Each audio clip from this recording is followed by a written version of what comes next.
টাকার পিছনে ছুটতে ছুটতে মানুষ তার নিজের সঠিক পথ হারিয়ে ফেলছে। চলুন ইসলামিক দৃষ্টিকোণ থেকে কিছু আলোচনা শুনে নিই। কি করবেন টাকা দিয়ে?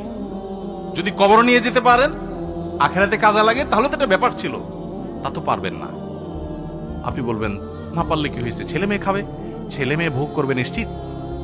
বহু মানুষ সম্পদ রেখে চলে গেছে, তার ছেলে মেয়েরা ভোগ করতে পারে নাই, হাতে বুতে অন্য মানুষ খেয়ে ফেলছে, আছে না নাই? সবচেয়ে বড় হতভাগাকে জানেন? আল্লাহর জমিনে সবচেয়ে বড় দুর্ভাগা, সবচেয়ে বড় বেয়াকুব এবং নির্বোধ মানুষ হলো সে, যে যাদের জন্য চুরি করবে তারাও সে দায় নিবে না। কিয়ামতের দিন ছেলে আয়সা বলবে না, আব্বা চুরিদারি ডাকাতি 2 নম্বরই যা করছেন, ঘুষ সুদ যা খাইছেন, আমাদের জন্যই তো খাইছেন, আল্লাহ আমার আব্বারা জাহান্নামে দিয়ে না, আমাদের নিয়ে যান।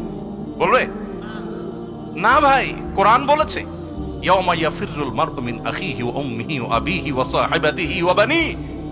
সন্তান বাপকে দেখে মাকে দেখে পালাবে, যে না জানি আজকে কোনো কিছুর জন্য ধরে।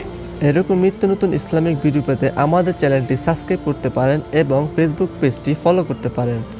আল্লাহ হাফেজ।